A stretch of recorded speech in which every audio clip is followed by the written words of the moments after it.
আমাদের জয়েন্টে জয়েন্টে যে কার্টিলেজ থাকে সেগুলো তো ক্ষয় হয়ে যায়, বলে না ডাক্তারে হাড় ক্ষয়ে গেছে, জেলটা ফুরিয়ে গেছে, শুকিয়ে গেছে, এরকম বলে কি না? তো ওইটা হচ্ছে গুড ফ্যাটের প্রয়োজন পড়ে, ঠিক আছে? তো সেইটা আমি যদি খাবার থেকে কমপ্লিট করতে না পারি এবং আমি প্রচুর অতিরিক্ত কাজ করি, ধরুন আমরা সাইকেল চিনি তো, সাইকেলে তেল দেয় তো, মোবিল দেয় তো, কেন? ইজি করার জন্য দেয় তো। যদি দেখুন সাইকেলটা প্রচুর সাইকেলিং করছে অথচ মোবিল দিচ্ছে না, ফটফটা বাচ্চা করছি না, তো এটাও ঠিক ওই ব্রিজের কাজ করে, ওই জেলটাকে কমপ্লিট করার জন্য হেল্প করে এ। যদি আমার বাড়ির খাবার থেকে না পাই তাহলে আমাকে সাপ্লিমেন্ট ফর্মে নিতে হবে। মজাদার ব্যাপার হচ্ছে এগুলো সব খাবার থেকে নেওয়া। যদি আপনি মেডিসিন থেকে নিতেন তাহলে হয়তো দুদিন খেয়ে আপনার কিডনি স্টোন হতো, কিন্তু এটা আমরা আজকে 6 বছর ধরে নিচ্ছি, 7 বছর হলো গ্রুপের সঙ্গে আছি, কিন্তু পুরো নিউট্রিশন খেতে তো টাইম লেগেছে না, একদিনে তো পারিনি। তো ধরুন 6 বছর ধরে খাচ্ছি, 5 বছর প্লাস।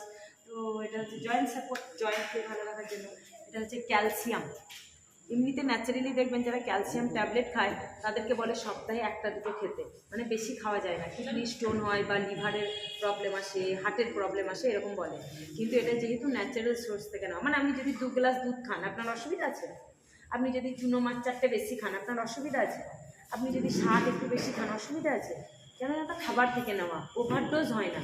ঠিক এই খাবারগুলো ঠিক তাই, সাপ্লিমেন্টগুলো মেগা ডোজ ল মেনটেন করে, মানে এর মধ্যে পরিপূর্ণ আকারে দেওয়া আছে।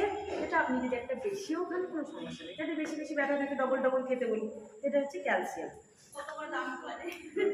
এটা হচ্ছে বেটার। আজকে কালকে না, এর আগের দিন রবিবার দিন আমাদের কালকে সেল অ্যাক্টিভেটার, যাকে পুরো মানে একে ধারক বা বাহক বলে, মানে পৌঁছে দেওয়ার কাজ করে, প্রতিটা সেলে সেলে পুষ্টিকে পৌঁছে দেয়। তাছাড়াও এইটা আপনার অ্যান্টি এজিং রাখতে হেল্প করে। মেয়েদের যে ইউরিনাল ট্র্যাক থাকে, অর্থাৎ গাইনোলজিক্যাল প্রবলেম থাকে, দেখবেন সিস্ট বা অনেক কিছু সমস্যা হয়, সেই ক্ষেত্রেও কিন্তু দারুণভাবে হেল্প করে।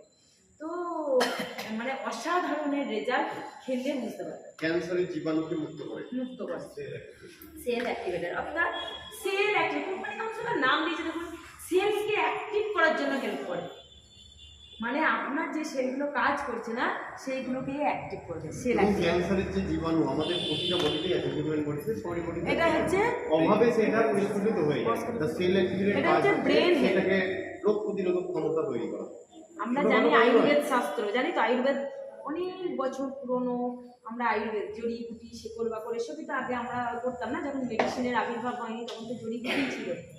তো সেই আয়ুর্বেদ থেকে নেওয়া হয়েছে, এটা হচ্ছে ব্রেন হেলথ। এর মধ্যে